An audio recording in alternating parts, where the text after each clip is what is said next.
کہ اس میں مجھے کون سے کام کرنے کو کہا گیا ہے اور کون سے کام نہ کرنے کو کہا گیا ہے، جب وہ اس زبان میں ہو جو میری سمجھ میں آتی ہو۔ اگر میں اس زبان میں مطالعہ کر رہا ہوں جو میری سمجھ میں نہیں آتی تو اس میں مجھے کیا ثواب ملے گا؟ اگر میں عبرانی میں رٹا لگا لوں اور تورات کو بیٹھ کے عبرانی میں پڑھتا رہوں اور لفظ ایک بھی سمجھ میں نہیں آئے کہ میں کیا پڑھ رہا ہوں اور کہتا چلا جاؤں بریشیت بارا الہیم ایتھا شماجیم و ایتھارس، تو بھائی اس سے کون سا مجھے ثواب ملے گا؟ مجھے تو معلوم نہیں کیا کہا میں نے۔ اور یہ سارے ہم ثواب کمانے کے چکر میں ہیں اور کہہ رہے ہیں کہ کام سارے میں نے کیے، ثواب اس کو مل رہا ہے جو قبر میں لیٹا ہوا ہے۔ قبرستان میں جائیں گے وہاں پہ ثواب پہنچانے کے لیے، کیوں؟ کام تو میں نے کیے، اس کو کیوں پہنچاؤں؟ اور اگر یہ ثواب کوئی ایسی بات ہے کہ میرے کام کرنے سے اللہ تعالیٰ اس کا ثواب مردے کو پہنچا دیتے ہیں، تو اب سوال یہ ہے کہ کیا وہ اسی وقت پہنچاتے ہیں جب میں قبرستان میں جا کے وہ مردے کی قبر پہ کھڑا ہوتا ہوں؟ یہاں سے نہیں پہنچا سکتے؟ جو خدا یہاں سے 2 میل دور قبرستان میں وہ ثواب نہیں پہنچا سکتا اور اس بات کا تقاضا کرتا ہے کہ میں جب تک قبر کے اوپر کھڑا رہا ہوں اس وقت تک ثواب نہیں پہنچے گا، وہ کائے کا خدا ہے بھائی؟ اس کا تو دعویٰ یہ ہے کہ میں زمین و آسمان کا مالک ہوں، میں رب السماوات والارض ہوں، ساری کائنات پہ میرا کنٹرول ہے، یہاں سے ثواب کیوں نہیں پہنچا سکتا؟ جو 2 میل کے فاصلے پہ ثواب نہیں پہنچا سکتا اس کو تو بھائی میں مالک ارض و سما ماننے سے رہا۔ مالک ارض و سما تو وہی ہوگا جو یہاں سے بھی بیٹھ کے کرتے، کہیں سے بھی کرتے۔ میرا وہاں پہ ہونا کیوں ضروری ہے کہ قبرستان میں ہی جاؤں اور وہاں پہ ثواب پہنچے گا؟ قبرستان سے باہر سے ثواب نہیں پہنچتا۔ عجیب و غریب ثواب ہے، اتنا محدود ثواب کہ بس قبر سے باہر سے اندر چلا جاتا ہے۔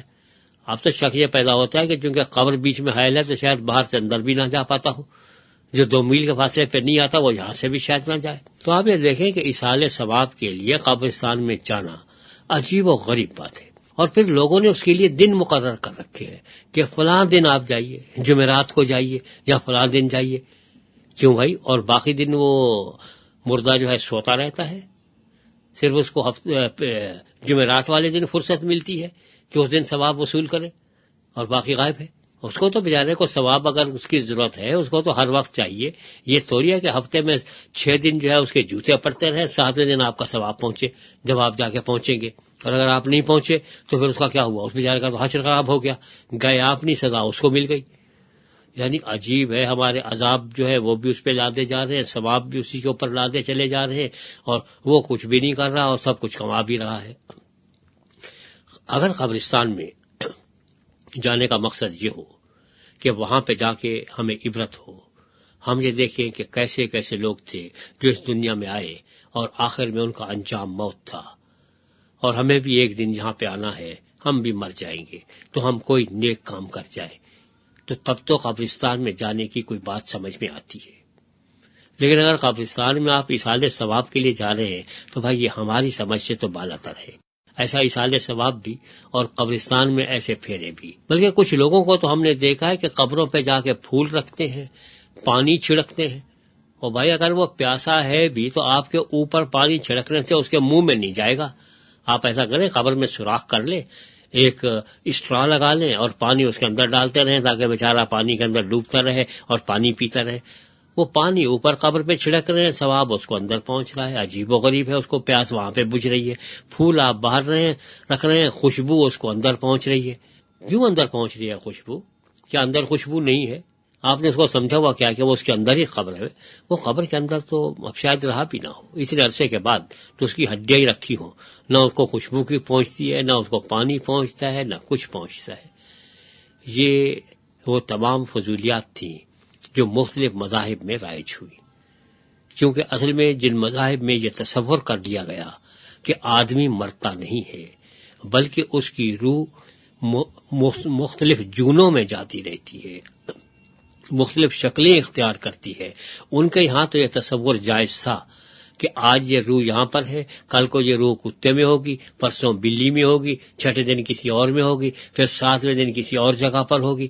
لیکن جہاں پہ یہ تصور نہ ہو آواگمن کا، تناسخ کا عقیدہ نہ ہو، وہاں پہ تو یہ باتیں زیب نہیں دیتی۔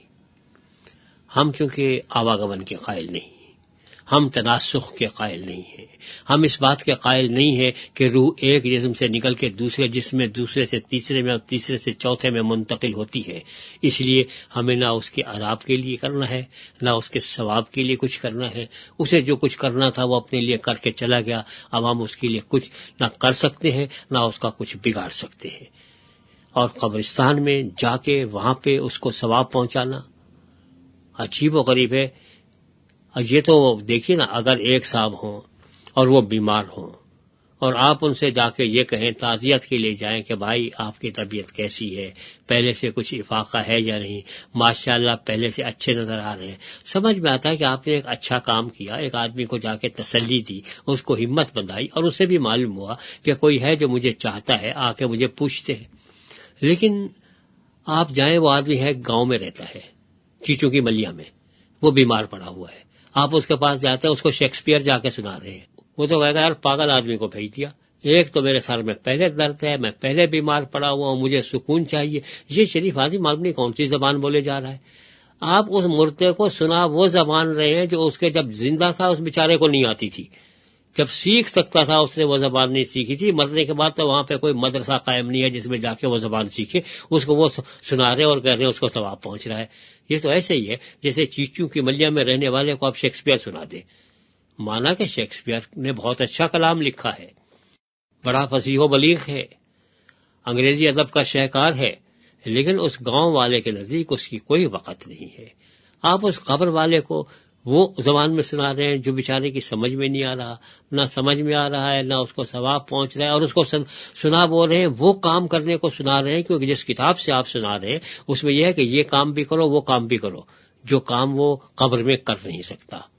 قبر میں کہاں سے زکوٰۃ دے گا، قبر میں کہاں سے حج کرے گا، قبر میں یہ کام نہیں کر رہا اور اسے کہیں کہ یہ کرو، نہیں کرو گے تو تمہارے اوپر گناہ لازم ہوگا، اور اس کے اوپر مصیبت لاتے ہیں. یہ کون سا ثواب کا کام ہے؟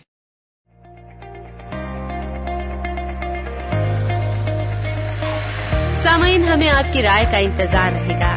اگر آپ ہم سے بذریعہ SMS رابطہ کرنا چاہتے ہیں تو ہمارا نمبر ہے 03102040306.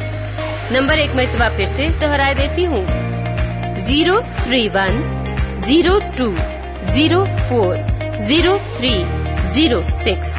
اس نمبر پر آپ ہمیں اپنا SMS بھیج سکتے ہیں. اگر آپ کو انجیل شریف کا مفت نسخہ حاصل کرنا ہے تو اپنا مکمل پتہ بھی ہمیں SMS کر دیں، ہم آپ کو بذریعہ ڈاک مفت نسخہ بھیج دیں گے. اس کے علاوہ آپ ہماری ویب سائٹ پر جا کر کسی بھی وقت ہمارے سارے پروگرام سن سکتے ہیں. ہماری ویب سائٹ کا پتہ ہے www.sadaiHaq.com. ایک مرتبہ پھر سے بتا دیتی ہوں، ہماری ویب سائٹ کا پتہ ہے www.sadaiHaq.com. اب اپنی میزبان ندا حق کو اجازت دیجیے. انشاءاللہ اگلی دفعہ ایک نئے سوال اور اس کے جواب کے ساتھ آپ کی خدمت میں حاضر ہوں گے. خدا حافظ.